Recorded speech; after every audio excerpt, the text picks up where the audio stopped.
मगर ना तो अरशद ने उसे वापस जाने दिया और ना ही अरशद की वालदा घर पर थी। अरशद ने बड़ी बेरहमी और नशे की हालत में अरीशा को हवस का निशाना बनाया था। अब अरीशा खुद को कोस रही थी। अरशद ने नीम बरहना हालत में अरीशा को छोड़कर बाहर जा चुका था।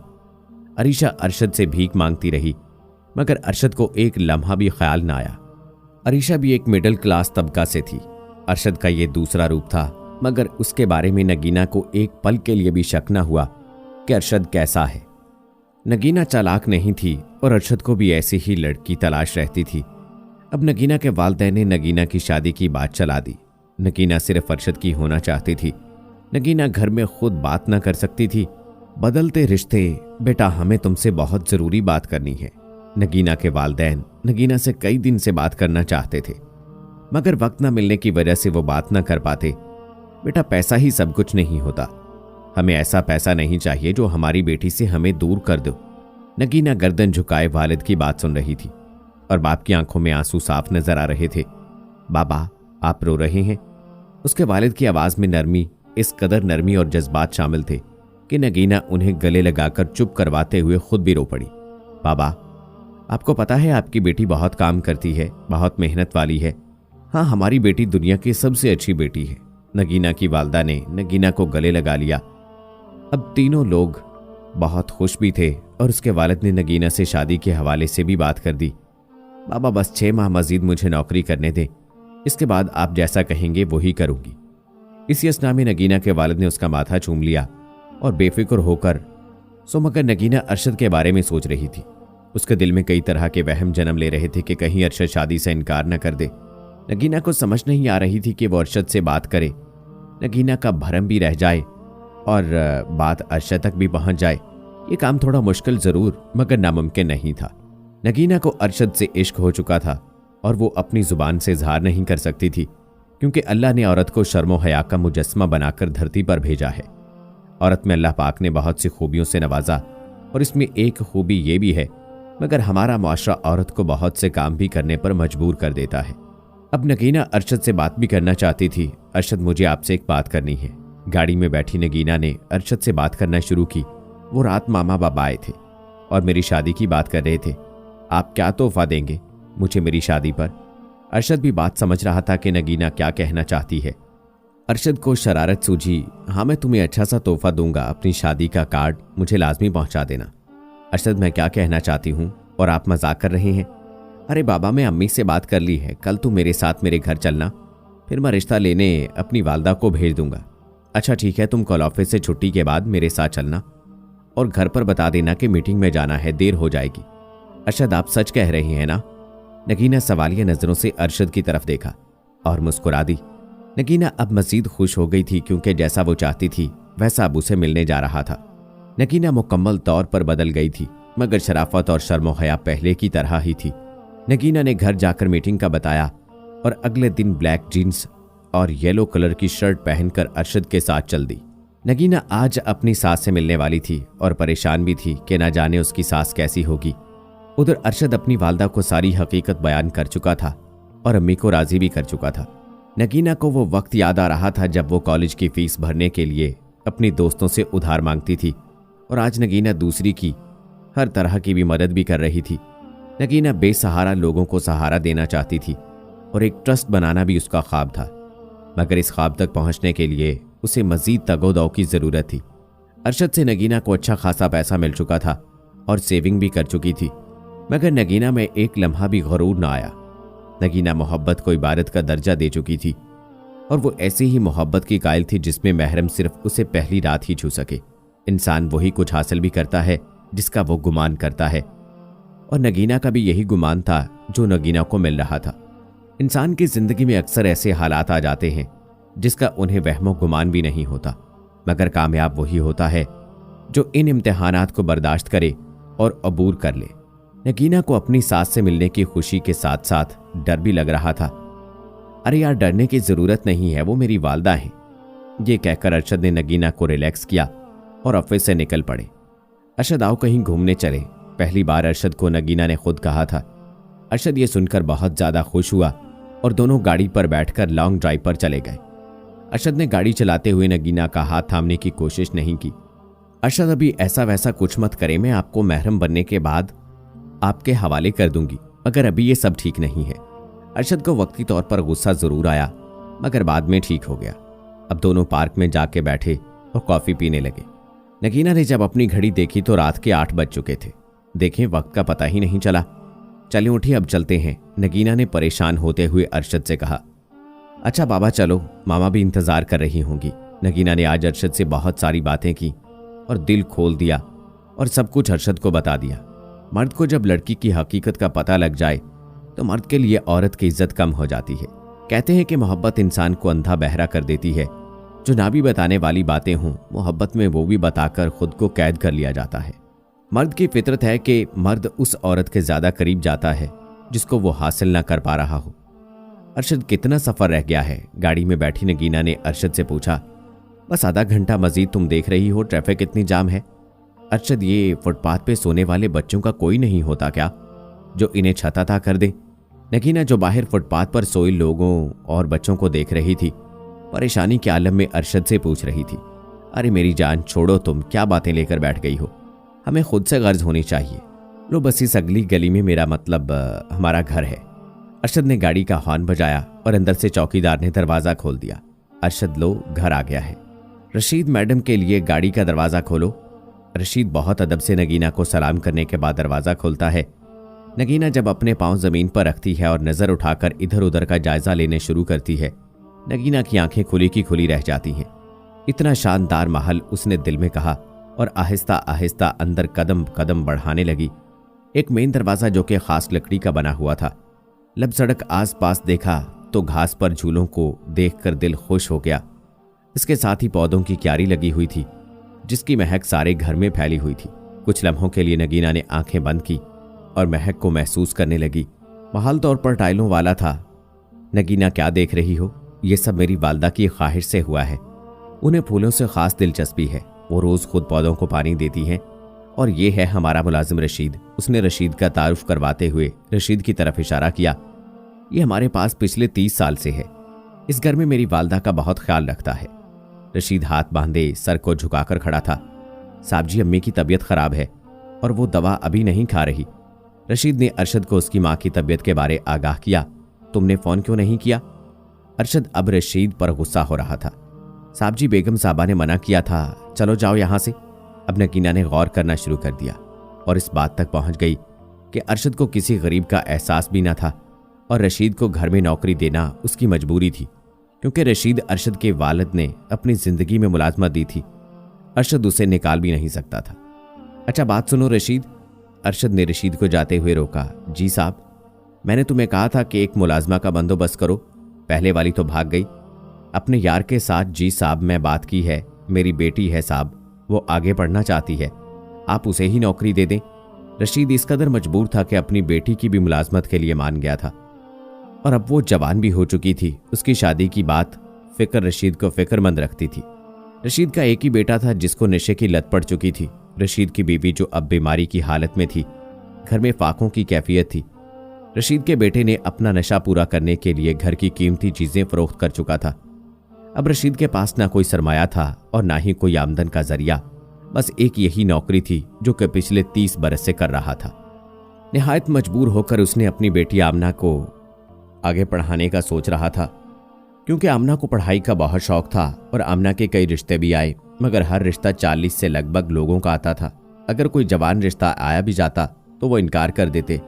उसके इस बेटे की वजह से कोई भी इस घर में शादी के लिए राजी ना था। अच्छा तुम एक काम करना, कल अपनी बेटी को ऑफिस ही ले आना, नगीना से मिलवा देना। डी साहब जी ठीक है। साहब जी कुछ पैसे चाहिए थे।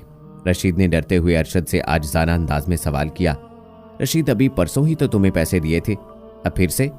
चलो जाओ, अब बाद में लेना। अरशद का ये रवैया नगीना को हैरान कर रहा था, क्योंकि अरशद ऑफिस और बाहर तो सबसे हंसकर और खुशमिजाजी से बात करता था, मगर घर के और ऑफिस के नौकरों से बहुत गुरूर से बात करता था। नगीना ने घर के अंदर कदम रखा, उसकी आंखें फटी की फटी रह गई। आज से पहले इतना शानदार महल नुमा घर आज तक नहीं देखा था। नगीना के दाईं साइड पे सीढ़ियां थीं जो ऊपर वाले पोर्शन तक जाती थीं। सामने कीमती सोफे और टीवी लाउंज में एक बड़ी एलसीडी लगी थी। इस घर में 8 से 10 और ऊपर वाले पोर्शन में 8 कमरे थे। ये घर तकरीबन 50 मरले का होगा। जिसकी डेकोरेशन शायद उसने ख्वाब में भी ना देखी हूं। हर कमरे में एसी और टाइल्स लगी हुई थी। तुम इधर बैठो, मैं अपनी वालदा को बताकर आता हूं। अरशद ने नगीना को सोफे पर बैठने का बोला और खुद कमरे में चला गया। कुछ देर बाद आया और नगीना को अम्मी से मिलवाया। मामा, ये नगीना है जिनका मैंने जिक्र किया था। अरशद की वालदा ने एक नज़र उसे देखा और कुछ बोले बगैर आंखें बंद कर ली। नगीना को महसूस हुआ जैसे उसकी माँ राजी नहीं। अरशद की माँ अरशद से ज्यादा मगरूर औरत थी, मगर अरशद भी उसका बेटा था जो अपना बिजनेस देख रहा था और वालदा से बात तक ना करता था। उसकी वालदा अकेली घर में रहकर बीमार हो चुकी थी, मगर अरशद को अपने काम से मतलब था। इसी वजह से उसकी वालदा उसे समझाती थी, मगर अब वो भी मजबूर हो गई थी। अरशद की हर बात मानना उसकी माँ की मजबूरी थी। अरशद अपनी मर्जी का मालिक था।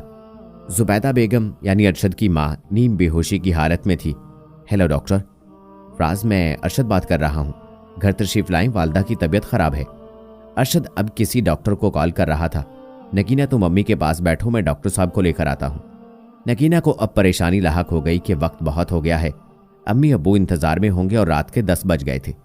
तुम इतने फ्रेश हो, जाओ। नगीना ने इस बात में सर हिलाया और अरशद बाहर चला गया। डॉक्टर 10 मिनट में आ गया था। नगीना, तुम साथ वाले कमरे में चली जाओ। अरशद ने इशारे में नगीना से बात की और नगीना साथ वाले कमरे में चली गई। दूसरे कमरे में भी एसी ऑन था। वो जाकर बेड पर बैठ गई। वो वहां बैठी सोच रही थी कि अल्लाह पाक ने किस कदर के रंग खाविन दिया है। डॉक्टर जा चुका था। नगीना शीशे के सामने दुपट्टा उतारे अपने बाल सेट कर रही थी। नगीना के जिस्म से निकलने वाली महक पूरे कमरे में फैल चुकी थी, मगर उसे एहसास ना हो रहा था। वो गुनगुनाती हुई अपने बाल संवार रही थी कि अरशद नगीना के पीछे से कमर की जानिब से बगलगीर हो गया। अरशद, ये क्या कर रहे हैं? प्लीज छोड़ें, कोई आ जाएगा। नहीं मेरी जान, अम्मी सो चुकी हैं और घर पर कोई भी नहीं है। ये वही कमरा था जिधर अरशद ने पहली लड़की के साथ ऐसा ही किया था। अरशद ने नगीना को इस तरह से पकड़ रखा था। नगीना को उसको पकड़ना भी पागल बना रहा था। अरशद, प्लीज मत करें, ये सब ठीक नहीं है। अरशद जो अब नगीना के सामने आ चुका था, उसका चेहरा थाम कर नगीना को मुकम्मल मदहोश कर चुका था। अब नगीना ने भी खुद को आज़ाद करवाने की कोशिश छोड़ दी थी। नगीना मुकम्मल तौर पर अपने होश खो बैठी और अरशद के रंग में खुद को रंगवा लिया था। नगीना गुस्से में लाल पीली हो रही थी। अरशद, आपने अच्छा नहीं किया। नगीना की आंखों से मुसलसल आंसू जारी थे कि अरशद ने नगीना को बहुत प्यारे अंदाज में माजरत की और कहा कि तुम मेरी इज्जत थी और अब भी हो। अरशद, हमने बहुत बड़ी गलती कर दी है। नगीना जो अब कुर्ब की हालत से गुजर रही थी कि उसका लहजा थोड़ा सख्त था, मगर अब क्या हो सकता था, जो होना था हो चुका था।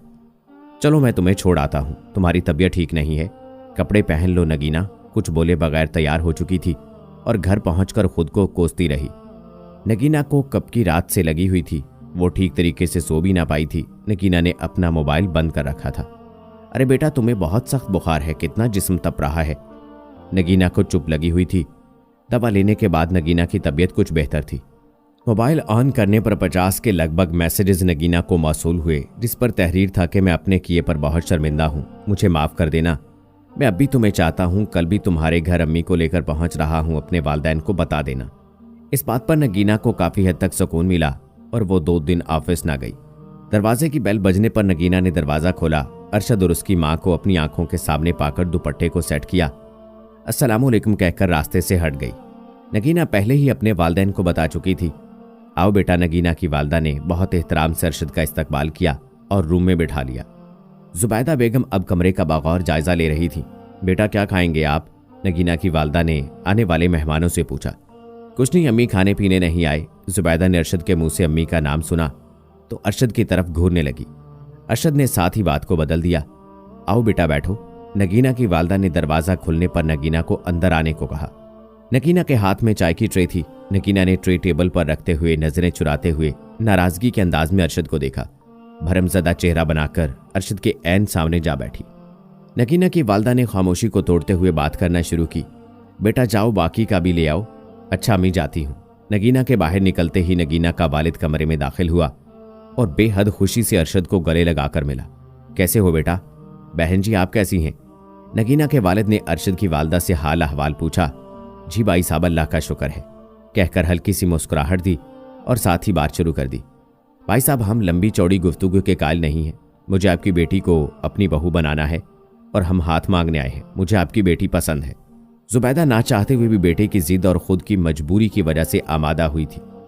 जुबैदा का मानना था कि अगर बहू आ गई तो अरशद मुझसे मजीद दूर हो जाएगा जुबैदा गुस्से की भी तेज थी। ये बात सुनकर नगीना के वालिदैन एक दूसरे की तरफ देखने लगे और कुछ लम्हा खामोशी के बाद नगीना की वालिदा ने जवाब देना शुरू किया।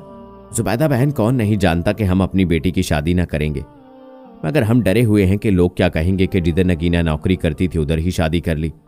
आंटी, लोगों का काम है बोलना, तो उन्हें बोलने दिया जाए। मुझे एक बात का जवाब दें, जब तक आप अपने पुराने घर में थे आपके तमाम रिश्तेदारों में से किसी ने भी आपका साथ दिया?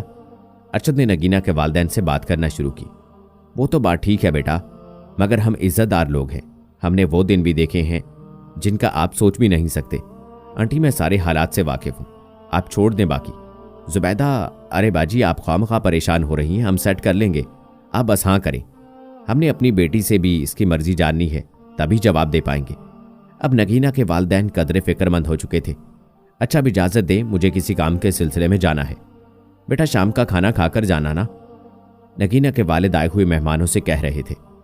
क्यों नहीं अंकल, फिर कभी चक्कर लगाएंगे और अगली दफ़ा मिठाई का डब्बा भी लाएंगे। तमाम अफराद इस वक्त खुश थे। ये सब बातें नगीना दरवाजे पर खड़ी कान लगाकर सुन रही थी। नगीना के दिल में लड्डू फूट रहे थे।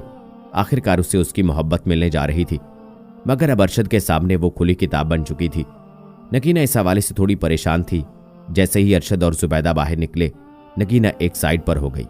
नगीना अपने कमरे में आराम करने की नीयत से गई। अब वो वालिदैन के आने का इंतजार कर रही थी। उसकी सोच के मुताबिक उसके वालिदैन ने इसी बारे में बात करना थी। नगीना बहुत खुश थी। बेटा, हमने ज़रूरी बात करनी है। तुम्हारे बॉस आए थे रिश्ता लेकर और उन्हें सारी बात का पता भी है। बेटा, अगर तुम हाँ करोगी तो हम आगे जवाब देंगे। नगीना कुछ लम्हे सोचने के बाद वालिदैन से कहने लगी, अम्मी अब्बू, आप लोगों को हक हासिल है, जो आपका दिल है वो करें। अगली सुबह नगीना घर से बेफिक्र होकर निकली, उसी स्टॉप पर खड़ी हुई जिधर उन दोनों की पहली मुलाकात हुई थी। आज नगीना अरशद का काफ़ी देर से इंतजार कर रही। अरशद का नंबर भी बन जा रहा था। नगीना के दिल में वहम आने लगा। वो सोचने लगी कि अपना मतलब निकल गया है तो शायद छोड़ना चाहता है। अगर छोड़ना होता तो मेरे घर रिश्ता ना लेकर आता।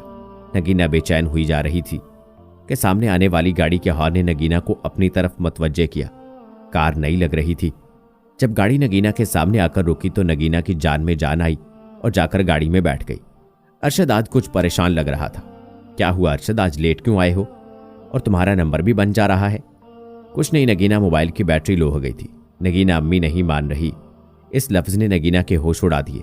जो भी तुम्हारे और मेरे दरमियान हुआ है उसके लिए शर्मिंदा हूं। नगीना की तबीयत खराब होने लगी और चक्कर आने लगे और बेहोश हो गई। होश आने पर नगीना ने खुद को बेड पर पाया। अपने सर पर हाथ रखे हुए अरशद की तरफ देखा और सब याद आ गया। अब कैसी हो? अरशद निहायत परेशानी के आलम में नगीना का हाथ अपने हाथ में थमाता हुआ नगीना की तरफ देख रहा था। नगीना ने अपना हाथ उसके हाथ से छुड़वाते हुए नागवार नजरों से अरशद को देखकर मुंह फेर लिया। आपने जो करना था कर लिया, जाएं आप, मुझे अपनी जिंदगी जी लेने दें। नगीना सख्त परेशान थी। वो ऐसा सोच भी नहीं सकती थी कि अरशद की अम्मा इनकार करेगी। अरशद ने नगीना को मुतमईन कर दिया था कि शादी मैं तुमसे ही करूंगा। अच्छा बाबा, गुस्सा खत्म करो ना, जाएं आप। नगीना अरशद पर बरस पड़ी। मुझे नहीं पता था आप मुझे इस्तेमाल कर रहे हैं, वरना इतना करीब ना आती। मुझे अकेला छोड़ दें। नगीना की आंखों में आंसू जारी हो गए। अरशद नगीना के आंसू साफ कर रहा था। नगीना, मैं तुमसे मजाक किया था। अम्मी जान मान गई हैं और 2 माह तक शादी के लिए रजामंद हो चुकी हैं। अरशद अपनी बात की वजाहत कर रहा था। आप मुझे आजमा रहे थे? अरशद, मैं कभी सोच भी नहीं सकती मेरी हालत आप देख रहे हैं। आपके इस मजाक ने मुझे मौत के मुंह में लाकर खड़ा कर दिया। अच्छा बाबा, अब चुप करो, मजाक किया था। अरशद ने नगीना को सहारा देते हुए तकिए से टेक लगाकर सीधा किया। अरशद शायद आज इस पहले इतना परेशान ना हुआ था। सॉरी, आपका दिल दुखाया। नगीना का गुस्सा कुछ ठंडा हो चुका था।